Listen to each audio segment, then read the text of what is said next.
आज की वीडियो में हम बात करेंगे कि जब पत्नी के द्वारा पति को छोड़कर अपने मायके चली जाती है और जाने के बाद वह दोबारा से आने का नाम भी नहीं लेती है, पति के बार बार कोशिश करने के बावजूद भी वह अपने पीहर बैठी रहती है, वह आने का नाम भी नहीं लेती है। तो ऐसी स्थिति में जब पत्नी के द्वारा 125 मेंटेनेंस का मुकदमा यानी केस कर दिया जाता है, तब पति उस मेंटेनेंस के केस से कैसे बच सकता है। कहने का मतलब यह है कि जब पत्नी अपनी मर्जी से बिना किसी कारण के पति का परित्याग किए हुए बैठी है और ऐसा कोई भी सबूत कोर्ट में पेश नहीं करती है जिसके आधार पर यह साबित किया जा सके कि पति ने पत्नी के साथ क्रूरता की है, उसे प्रताड़ित किया है, लेकिन उसके पास ऐसा कोई भी सबूत नहीं मिलता है। इसके आधार पर आज हम ऐसे जजमेंट के बारे में बात करेंगे जिसके आधार पर पति अपनी पत्नी को 1 रुपए भी नहीं देगा। कहने का मतलब यह है कि हाईकोर्ट के ऐसे आदेश जिनके आधार पर पति अपनी पत्नी को मेंटेनेंस यानी भरण पोषण की राशि देने से मना कर सकता है। मान लीजिए कि कई बार ऐसा होता है कि उसकी पत्नी उसे बेवजह छोड़कर कई सालों तक या कई महीनों तक अपने पीहर में बैठी रहती है और बुलाने के बावजूद भी वह नहीं आती है। जब भी आपके द्वारा उसे समझाने के लिए पीहर जाते हैं और वहां पर आपको मना कर देती है कि मैं तो अपने माँ बाप के साथ ही रहूंगी, मैं आपके साथ नहीं जाऊंगी, तो ऐसा कोई भी कारण वह सबूत नहीं पेश कर पाती है जिसके कारण वह 125 मेंटेनेंस का केस साबित कर पाए। तो बने रहे वीडियो के अंत तक, मैं ऐसे जजमेंट के बारे में बताऊंगा जिनके आधार पर उन जजमेंट का सहारा लेते हुए आप भरण पोषण की राशि देने से बच सकते हैं। नमस्कार दोस्तों, मैं हेमंत सैनी एडवोकेट और आप देख रहे हैं हेमंत LLB लॉ। वीडियो अच्छा लगा तो प्लीज इसे लाइक करें। अगर आप मुझे फेसबुक पर देख रहे हैं तो प्लीज पेज को फॉलो जरूर करें। अगर आप चैनल पर अभी नए आए हैं तो प्लीज चैनल को सब्सक्राइब जरूर करें ताकि ऐसे मेरे वीडियो का नोटिफिकेशन आपके मोबाइल पर आता रहे। एक केस है राजस्थान हाई कोर्ट का, भिकाराम वर्सेज गोमा देवी 1999 का यह मामला है।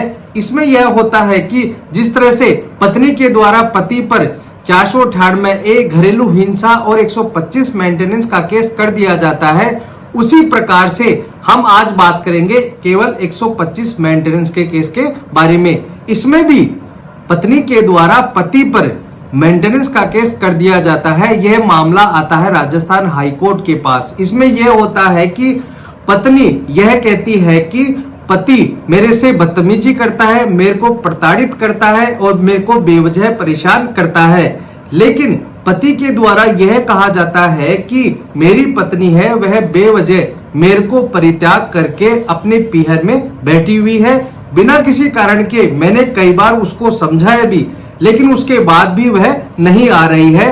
पति के द्वारा यह भी कहा जाता है कि पत्नी के पास ऐसा कोई भी एविडेंस प्रूफ नहीं है जिससे यह साबित हो पाए कि मैंने उसके साथ लड़ाई झगड़ा किया है या बदतमीजी की है।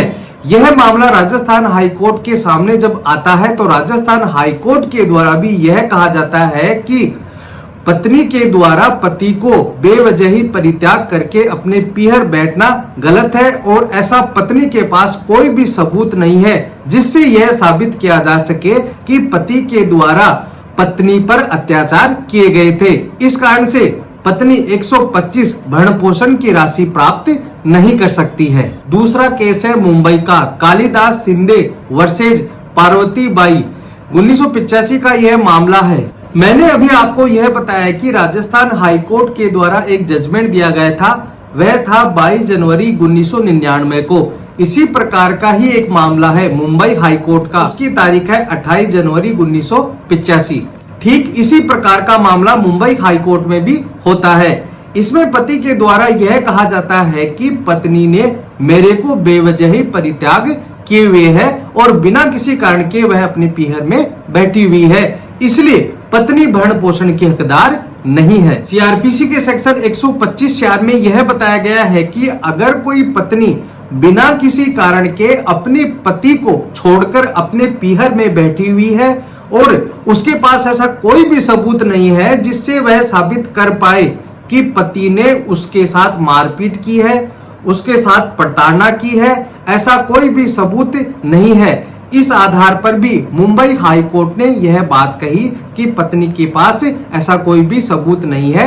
इसीलिए मुंबई हाई कोर्ट ने इस बात को लेते हुए यह कहा कि पत्नी भरण पोषण की हकदार नहीं है। तीसरा केस है मध्य प्रदेश हाई कोर्ट का कृष्णाबाई वर्सेज पूनम चंद, 12 जनवरी 1967 का यह मामला है। आप ध्यान से सुनना, इसमें पत्नी ने पति से अलग होने का रीजन बताया है।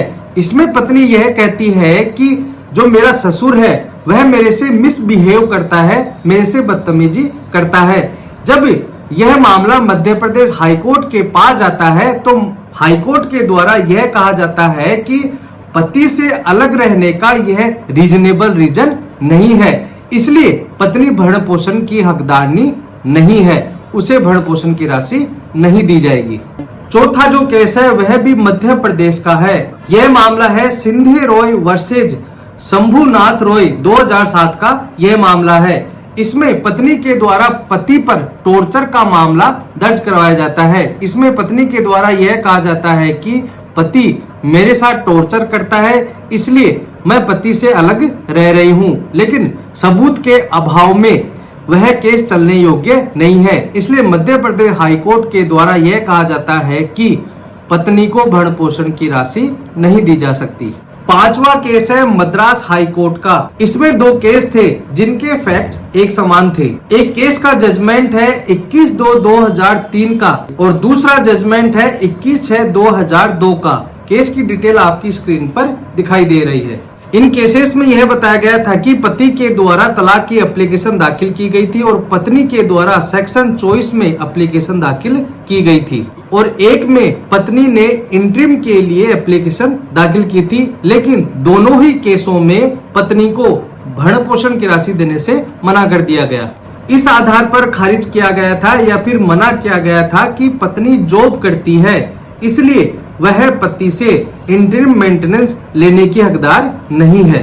जो छठा केस है वह है गुजरात हाई कोर्ट का। केस की डिटेल आपकी फोन की स्क्रीन पर दिखाई दे रही है। इस मामले में यह होता है कि पत्नी के द्वारा अपने और बच्चे के लिए इंटरिम मेंटेनेंस की मांग की जाती है। पत्नी को मेंटेनेंस नहीं दिया जाता है, लेकिन उसके बच्चे को इंटरिम मेंटेनेंस दे दिया जाता है। जब पत्नी को इंटरिम मेंटेनेंस नहीं दिया जाता है तो पत्नी के द्वारा इंटरिम मेंटेनेंस के लिए डीवी एक्ट यानी घरेलू हिंसा के केस में इंटरिम मेंटेनेंस का क्लेम किया जाता है। अब यह होता है कि जब मजिस्ट्रेट की कोर्ट के द्वारा इंटरिम मेंटेनेंस को खारिज कर दिया जाता है तो पत्नी के द्वारा सेशन कोर्ट में इसके आदेश को चैलेंज किया जाता है। सेशन कोर्ट में जाने के बाद तो सेशन कोर्ट के द्वारा मजिस्ट्रेट की कोर्ट के आदेश को खारिज कर दिया जाता है और यह कहा जाता है कि इसमें दोबारा से सुनवाई की जाए।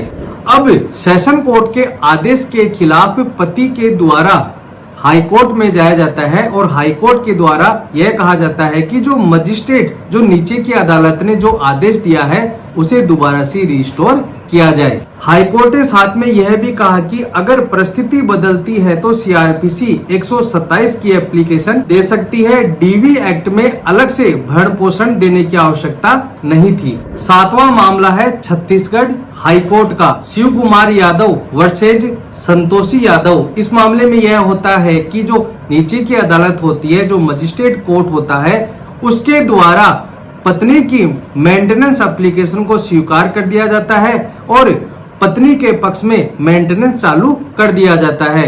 उसकी अपील सेशन कोर्ट में की जाती है। सेशन कोर्ट के द्वारा मजिस्ट्रेट के आदेश को यथावत रखा जाता है, मतलब कि जो मेंटेनेंस का जो आदेश किया गया था उसे जैसा का तैसा रखा जाता है। लेकिन लास्ट में पति के द्वारा छत्तीसगढ़ हाई कोर्ट में जाया जाता है। वहां पर जो पत्नी के द्वारा मेंटेनेंस की एप्लीकेशन लगाई गई थी उसे अस्वीकार कर दिया जाता है और छत्तीसगढ़ हाईकोर्ट के द्वारा यह कहा जाता है कि पत्नी बिना किसी वजह के अपने पति को छोड़ के रखी हुई है और बिना किसी सबूत के एविडेंस के वह अपने पति से भरण पोषण की राशि नहीं प्राप्त कर सकती है। तो ये सारी जितने भी जजमेंट थे वह पति के फेवर में जजमेंट थे। अगर किसी की पत्नी किसी पति को बेवजह छोड़कर अपने पीहर में रह रही है और मेंटेनेंस की मांग कर रही है तो पति के द्वारा इन जजमेंट का सहारा लेते हुए भरण पोषण की राशि देने से मना किया जा सकता है। तो दोस्तों आज के लिए इतना ही। वीडियो अच्छा लगा हो तो प्लीज इसे लाइक करें। अगर आप चैनल पर नए नए आए हैं तो प्लीज चैनल को सब्सक्राइब जरूर करें। अगर आप मुझे फेसबुक पर देख रहे हैं तो प्लीज पेज को फॉलो जरूर करें। और दोस्तों सबसे इंपॉर्टेंट बात, अगर आप मेरे से जुड़कर रहेंगे तो आपको ऐसे ही नॉलेजेबल वीडियो मैं आपके पास लाता रहूंगा। धन्यवाद।